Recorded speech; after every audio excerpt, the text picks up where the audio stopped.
Live from Sin City, it's the Socks and Pinstripes Podcast. And now, here's the star of the show, Giant Dr. Griffin! This is Diet Dr. Griffin, and we're back with another episode of the Socks and Pinstripes Podcast. Why is it that all of the big news seems to break out about the divisions we've already talked about? I think that's just, what is that, Murphy's Law or Occam's Razor? It's one of the two. So Yeah, because there's a lot of AL Central news this week.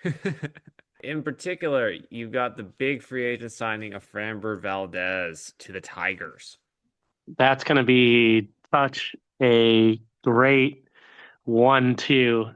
If Tarek Skubal and Framber make it to the playoffs healthy, that's going to be a hard team to beat if they make the playoffs. So yeah, and he got a 3-year, $115 million contract, and there is an opt-out after the second season in the deal. Awesome. Good for both, all parties involved. That seems fair. So yeah. And Scooble Dooby Doo won his arbitration hearing. So he set the bar at $32 million. That's crazy that they were trying to get Tarek Skubal for 17. It was like 19, but still, it's just even more wild that they signed Valdez before the arbitration hearing happened. And not only that, they signed Valdez for even more than Skubal got after arbitration. Yeah, it's a crazy situation. Crazy situation indeed. You got like a kind of an older pitcher who, granted, was the ace of Houston, but you got to think like Hunter Brown's probably going to be that for them next year if he continues to play well. And then you have your actual 2-time Cy Young Award winner, and you're like, nah, we'll just pay him less money. Well, I think the Tigers certainly have the odds in their favor now. I don't think you trade Skubal at this point. Not even like mid-season, man, unless they're completely falling off a cliff.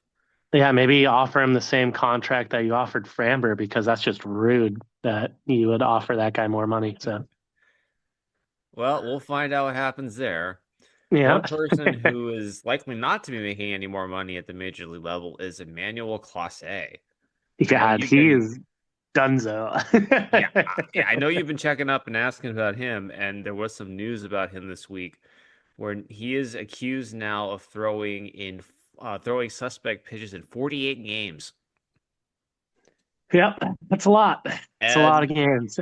Knowing him, that's going to at least be the 9th inning most of the time when he's pitching. Yeah. So those are big time moments there. Yeah, it's pretty wild. That's almost half the.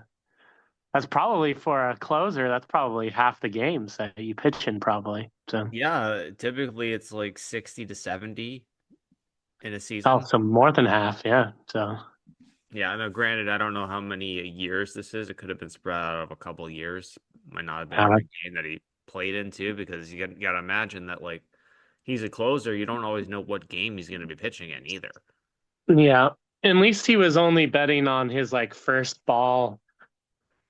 His first pitch being a ball or strike, not on if he was going to blow the save or win the save. So, silver lining, I guess. That's why they probably thought he could get away with it. It's like, who cares? $5,000 to throw a ball, to shank a pitch.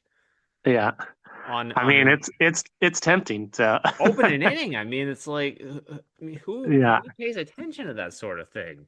Hey, man, I've been a huge proponent of this. If we let our senators and Congress people do it, then we should let MLB players do it. Or any sports player anywhere. So insider trading is only illegal if you aren't in Congress.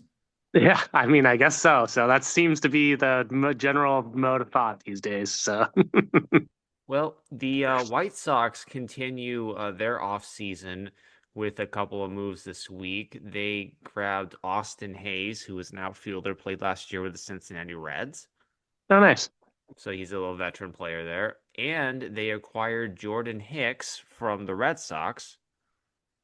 Okay. It was basically a salary dump, so they're going to basically take on their most of Jordan Hicks's remaining money. Hicks is a reliever with some closing experience with the Cardinals. He kind of switched over to be a starter and was one of the pieces in the Rafael Devers trade that the Red Sox took. Yeah, okay. So basically, the Red Sox gave Devers' contract to the Giants, and then Hicks's contract went over, which I think his deal was like $14 million a year or something to that effect. Gotcha. So the Red Sox managed to dump a good chunk of Hicks onto the White Sox. Okay. So There you they've go. had So a I mean, the White Sox have the money, so or yeah, I mean they should they've have the had a money. good offseason. They've had a good Yeah. offseason. They've definitely done some moves. They're not going to like make the playoffs or anything like that, but they have definitely made some moves to be a more competitive ball club next year. Yeah. And another team that has made a move to be a more competitive team is Cincinnati Reds because they are reunited with Gino Suarez. Gino, I Yeah. hope he has a great year and refuses to ever come back to Seattle because this place is bad for him. So Well, I mean, Suarez was with the Reds for many years before he was with the Mariners and had a multiple 40 home run seasons playing for them. yeah, so he should. Yeah, his offense should be good. And Perry Hill made him a great defensive third, or not a great, but he made him a much better defensive third baseman than he was. So he'll be good for that team, I think. So I could have sworn back in the day that Gino had shortstop eligibility at one point. I mean, And that's I'm talking probably like true. 2019. Probably. I think all those. I think the third baseman especially generally are play shortstop at some point in time. So, Well, I mean, everybody seems to play shortstop at one point, though. well, Like unless in you're a high lefty, school, and if you're a lefty, then you're not going to play third base in the majors. So, like Ryan Mountcastle had shortstop eligibility when he first came up to the majors. nice. Just think about that. Yeah, I guess. Yeah. So maybe everyone does, and they're just like, you know what? Nah, you're not going to do that. So, Well, somebody who doesn't play shortstop is Luis Arias. Sorry, that was just bad. Luis Arias signed with the Giants this week to be their second baseman on a oh, okay. one-year, $12 million deal. Oh, there you go. That's Oh, probably. He's going to play second for the Giants. That's interesting. yes, he's gonna play second because Rafi's got first, and Bryce Eldridge, one of their top prospects, just might play first a little bit as well. No, that makes sense. So, Arias did have second base eligibility at one point in fantasy because he was with the Marlins, I believe, and played second base, or the Twinkies, one of the two. he is one of the like I think he's the first baseman in the league who tosses it to the pitcher the least amount. Like he'll always if it's a close play, he'll always grab the ball and he prefers to run to first himself. So I guess playing second, he might have the defensive capability to play second, but he's gonna have to throw it. He can't just run over there. So we'll see Do what you happens. do you remember? Do you ever see Major League Two? No, I haven't Okay, even so seen Major League, so I need to get on top of that. So you do a baseball podcast and you haven't seen Major League. What I are you haven't even doing? seen Bill Durham. So Oh my God, Shane. Shane, we gotta do something about this. You give me all these movie recommendations and you haven't even seen the classics. I know, right? All right. Well, one thing I didn't mention before is that Gino signed with the Reds on a 1-year, $15 million deal, Oh, okay, which 1 is year, 15. which is insane when you think about it. A guy who hit 49 home runs last year can't even get as much as Gleyber Torres. Yeah, I think that's just because they want. I think if you're the Reds, you want to see if it really was just Seattle, and that's why he played poor, or if he's on an offensive downturn towards the end of his career. So, Was there hopefully he plays well and stays away from Seattle and continues to play well all year. And this will just be like a prove it year, and hopefully he can prove it and then get some money. So, just like Teoscar Hernandez. So. I mean, I know it's a thing here, but was there nobody on the Cincinnati Reds staff that was there from 2015 to 2021 when Suarez was on the team? I mean, maybe not, honestly. Yeah. He played more years. He played 7 years in Cincinnati and 6 years everywhere else. Yeah. I think the big reason why he's looking at 15 is because he hit like 33 home runs by the Midsummer Classic last year, and then then like 16 afterward. Well, I So, mean, he could have hit 50 if he'd just not gotten traded. and yeah, I mean, He had 36. He had he would have 36 probably home hit like runs. 55. So, He had yeah. 36 home runs in 106 games with the Diamondbacks. Yeah, that's what I'm saying. Is just I think they just want to see if it really is just Seattle. So, I mean, the jury's out, man. Like he had a 30 home run season the previous year, playing fully in Atlanta. I mean, not in Atlanta, in Arizona, yeah. and I don't think that's a fluke. I think the proof is in the pudding that he's a pretty solid player when he's not having to play in Seattle. Yeah, Gino, just stay away from Seattle. I love you to death, but just stay away from here for your own good. So, Well, I mean, playing in the National League, they might not even have to go to Seattle this year. yeah, good. Yeah, great. It could very He well can be that leave this Seattle's terrible game. Yeah. ballpark behind. So, All right, so let's see. Another partial NL Central move, the Brendan Donovan trade finally happened, and Seattle won the pony. yay. Honestly, I think that was a great trade for us. Nice to see us get him. I think he's going to play. He should get everyday playing time, either at third or at second. I'm assuming it's probably going to be at third since we traded Gino, because I don't know who you're going to. He shouldn't be platooned. He should be an everyday player. So hopefully that's what they decide to do with him. But jury will is still out. So It ended up being a three-way trade, and the Rays got involved in it too. They received Ben Williamson, who's a third baseman. I don't know where he's from. He could be from the Cardinals. I And think Ben most, Williamson is. I think he was an M's prospect. The oh, name sounds okay. familiar. Yeah. He could be. The Cardinals are receiving three players and two competitive balance round B picks, and the combination of players come from the Mariners and the Rays. I know that Gerangelo um, Cingente, is that how you pronounce his name? Yeah. He's I know he's the guy who can throw both with both hands, right? Yeah, but it looks like he's going to. So I just actually read a little bit about this three-way trade. Ben Williamson also did play third for a little while.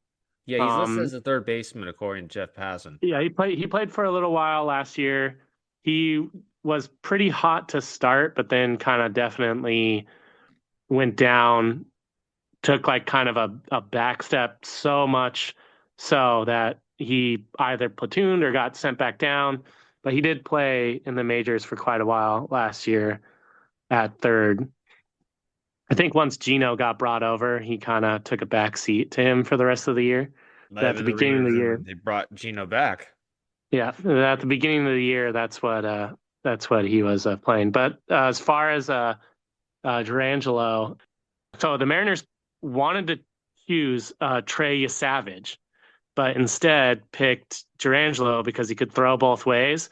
But Mhm. then basically started training him to be a right-handed starter, and that's exactly what the Cardinals are going to use him for too. Although he is going to practice on his own throwing left, but they're probably just going to have him try to be a right-handed starter. So, Yeah. I think it worked out for everybody, really. I mean, yeah, it was a great trade for us, but man, hindsight's always 2020. If we would have taken Trey instead of him, that would have been, I think, a little better for the program. So, Yeah, but sometimes it's an environment thing too. I mean, just look at Trading Places, man. yeah, yep.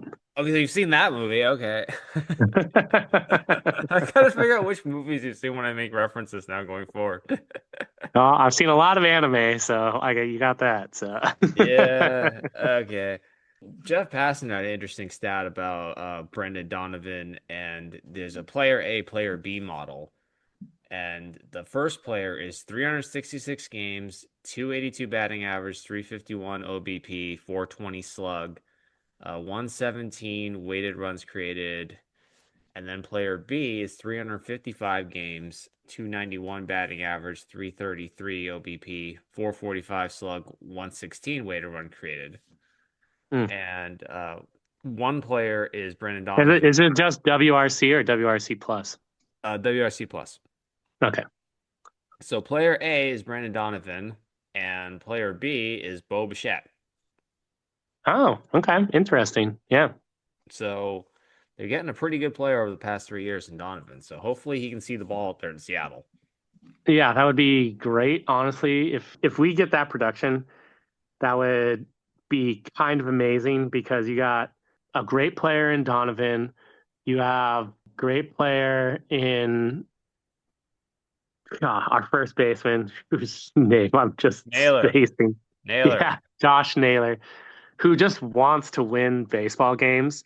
And I think that energy is great because I think a lot of times the M's kind of just try to focus on playing loose and having fun.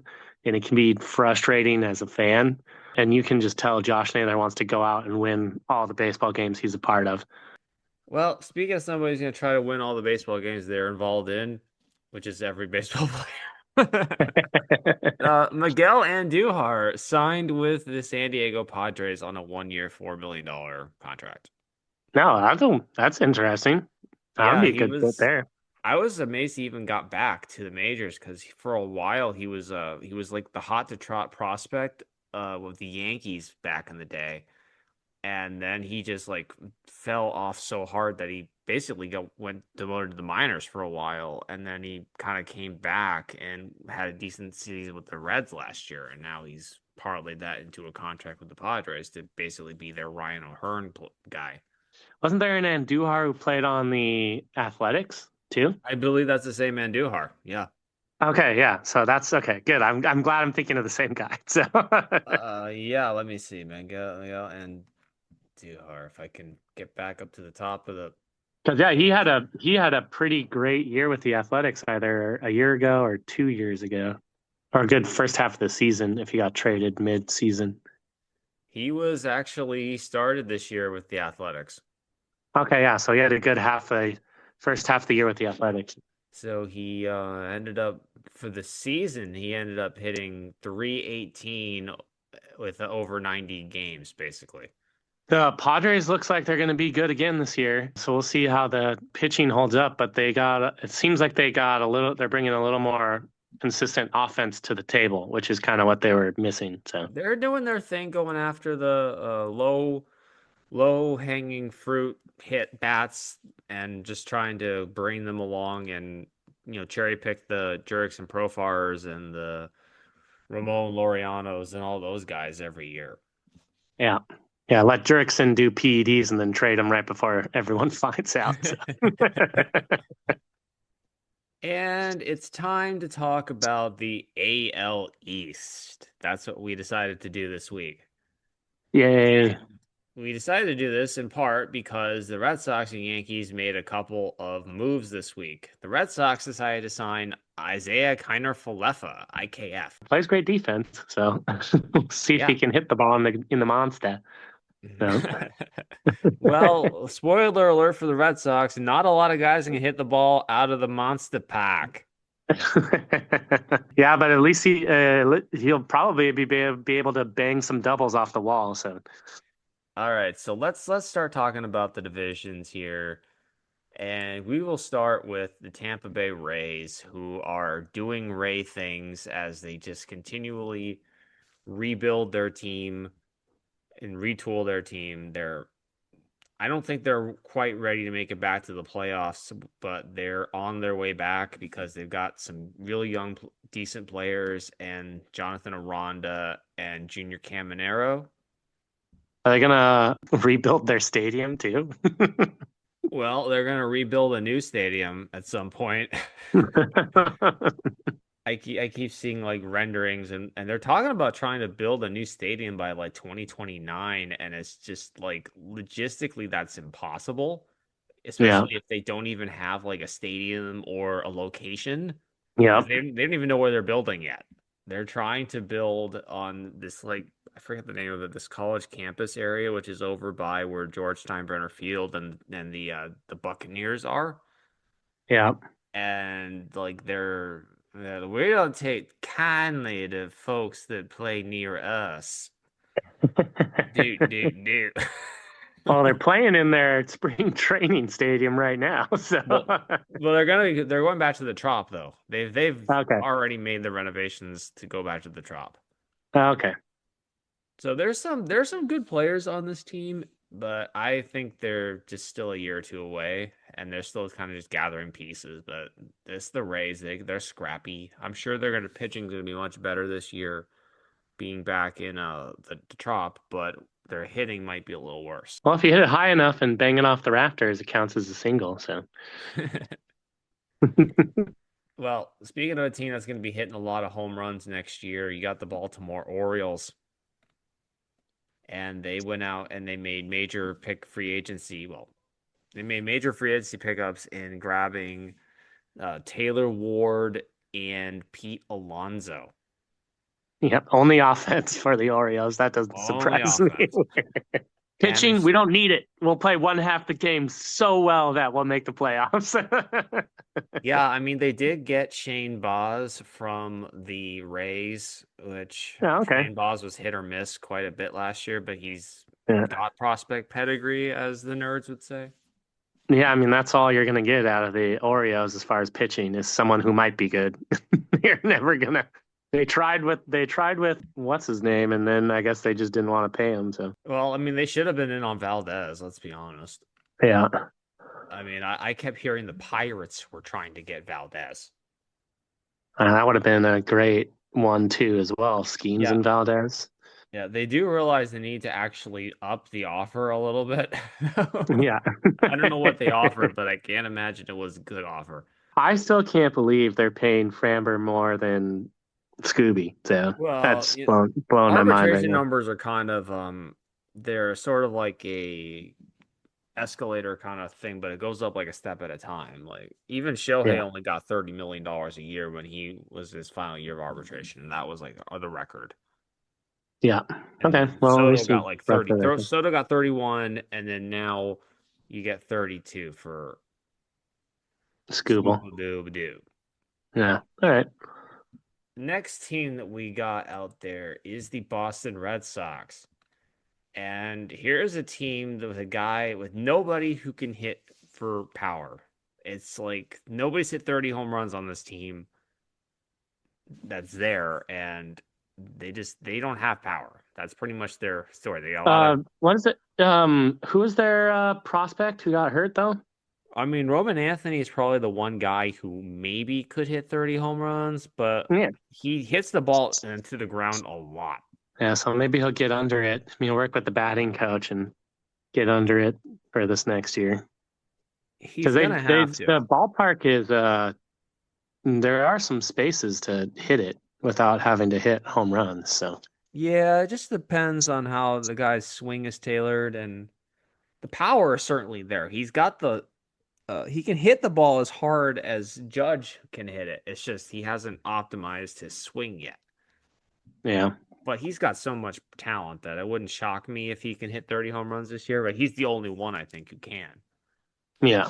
The Red Sox have done most of their moves with the pitching staff in particular. They went out and got Ranger Suarez, and I think they overpaid him, but they did get Sonny Gray too. So they've got a decent top three now to go along with the depth that they have with guys like Brian Bello and Patrick Sandoval, and their rookies from last year, Connolly Early, and you still have Tanner Hawk Tua and Cutter Crawford there too. So they got a lot of like depth in pitching.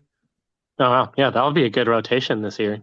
It's just Especially if Brian Bello continues to get better, like he has the potential this year to be a pretty good pitcher. So they've kept saying like every single year that like Bello's this great pitcher, and he's just never quite stepped up and done it yet.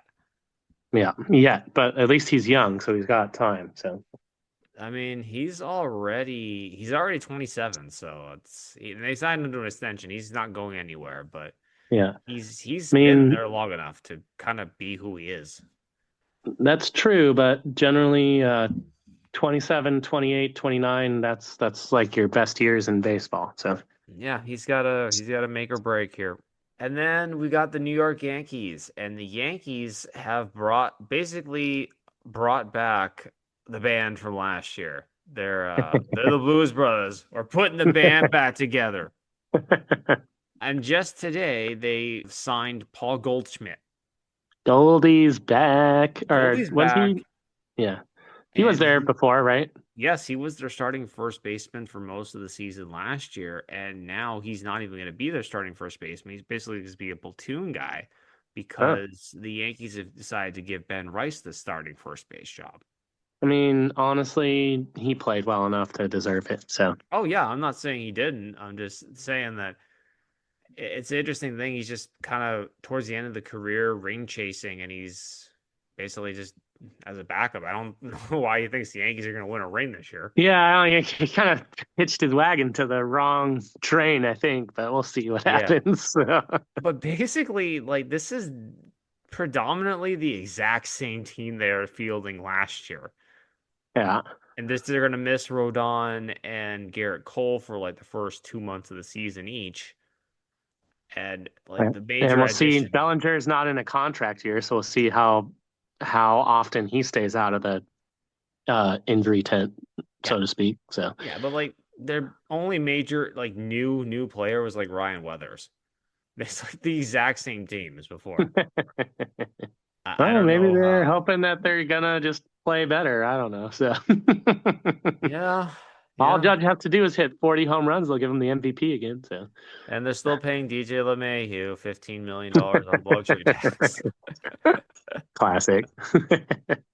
Yeah. How much for the little girl? Your women, I want to buy them. So you think Goldie and John Carlo are just going to trade off being the DH, basically? Yeah, probably. Or maybe they'll actually play Stanton in the outfield like he always wants to. Yeah. Well, he always wants to until he gets hurt, and then he can't. So, Well, he says no, or he just gets sore and he can't play for 3, 4 days. yeah, that's what I'm saying. It's like great that you want to play out there, but it doesn't seem like you can stay healthy. So, All I can say for us fantasy people is that please play Ben Rice at like 5 to 10 games at catcher to maintain catcher eligibility. oh yeah, that'd be great. That would be wonderful. Always love the first baseman catcher dynamic. They had that for the Miami Marlins, really great young talent there last Yes. year too. So. And the final team that we got to talk about is the World Series runner-ups, the Toronto Blue Jays. And this is a team where they just went all in. They have put their chips on the table. They have made many free agent moves this year. They went out and got Dylan Cease. They went out and got Kazuma Okamoto. They Oh yeah, that's lost. right. They Yeah. lost, unfortunately, Bo Bichette, but they've got Looks like good they're enough players to go around. looks like they're also going to word on the street is they're also going to lose Chris Bassett. Not Yeah, that he was a big part last year, but he played really well and showed a lot of that veteran poise in the playoffs. And the rumor is that he might go to the Orioles. So maybe the Orioles are going to sign a pitcher. Who knows? yeah, So he's exactly that kind of guy's 1 year, $12 million player that yeah. they seem to fall in love with. Yeah, he'll probably be their ace, honestly. So Okamoto is projected to be their starting third baseman, although they've described him as sort of this utility guy, so they may move him around a little bit. huh, Maybe get some interesting. games at first, maybe Oh, you DH. do. So they do have that guy that rookie who stepped up and played really great at Ernie third. Clement. Yes, Clement. Yeah. So But somebody's gonna play shortstop. I mean, well, you got to figure Jimenez is probably gonna play shortstop, right? probably, I mean, if I were a betting man, that's what I would I bet mean, I know on. he's a So second baseman by nature, but he's probably their best defensive. I mean, he's obviously the best defensive player that they have.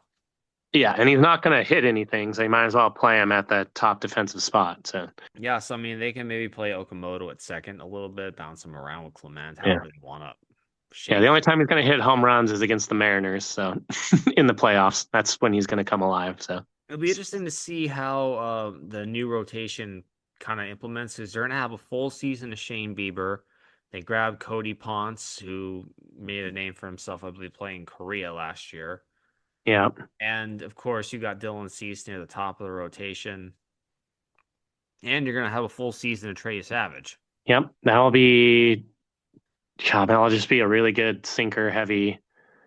They're all learning how to throw that sinker. That who's their number one guy right now? Gausman, he's still Yeah, there too. Gotham. Yeah, yeah. That guy, you can tell that he's taught them all how to throw it because it moves the same way and super late and really frustrating to watch your team swing and miss a lot at that pitch. So And they still got Barrios too. So you have this deep, deep rotation of starters to carry them through. I mean, this team looks poised to make another run into the playoffs.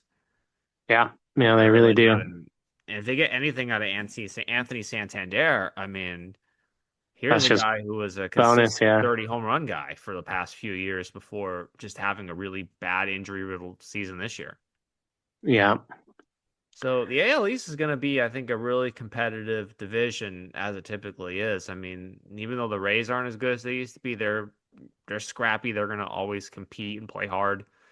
And you have four other teams that are really trying to make a playoff push. yeah. I mean that division always is super tough. So I mean, the Orioles were a playoff team until basically Adley Rushman got hurt and they just fell off. And if he comes yeah. back, plays like himself again, they could very well get themselves into the playoff picture. It could be. It's hard to think about four teams getting into the playoffs, but Yeah. They just got need to, man, you got to think that at the All-Star break, if they're in the hunt, they should just go get like whoever the best pitcher is, they should just trade the 800 million offensive prospects they have for one of those guys. yeah. So, And on that note, do you have any fun facts for the week, Shane? yeah. So, speaking of guys hitting home runs or not hitting home runs, there is a 55 home run gap. No player in MLB history has ever hit exactly 55 home runs in a single season. Really? Yeah, which I thought was super interesting. So Huh. All even right. Shohei Ohtani looked like he might stay at 55, but then he got up to like 57 or whatever. So Or was that the stolen bases? Or did he? I don't think he got to 55 home runs because he would have been 55-55. oh yeah, that's right. Yeah, so maybe he's at 54 or whatever. Yeah, so Yeah, it might have for, been it. for for whatever reason, no one has hit exactly 55 home runs in a single season, which is just odd. So Who do you think's the most likely player to hit exactly 55 home runs this year? I mean, Aaron Judge, and then they'll give him the MVP for it too. So I'm gonna say I think Kyle Schwarber might do it. okay, Schwarby. Yeah, it's going to be one of the two, or it's going to be someone who plays in a toy Oh version of no, a maybe. Oh ballpark. no, So well no. Let's think about who else plays in a toy park, and that would be Gino Suarez. oh yeah, Gino actually could have. Yeah, I could see it Gino could happening. do So it. Going back to yeah, Cincinnati, where he had a 49 home run season there. yeah. He's a better player now than he was then. I mean, he could Oh, really do it. 100%. And Yeah, they got a better team around him than they used to. yeah. You're gonna have to throw around some people in that lineup. I mean, they basically are trotting out the same lineup as they had last year, plus or minus like a couple ancillary guys, and you've added one of the biggest power bats in the game. Yeah, that's gonna So, be a fun team to watch. So yeah, I mean, back when Suarez played there before, who do you have? Basically, you just had Joey Votto out there. that was That was it. it, Yeah. pretty much it for a long time. Yep. So yeah, Oh, I miss Joey Votto. he'll be. I think he should have. I hope he has a career year this year. But if he's going to have a career year again, it's probably going to be this year in Cincy. So Yeah, I mean, he's got the opportunity. So, on that note, we'll see you guys next week. Shane, that's what I'm supposed to say. Bye now. oh, bye now.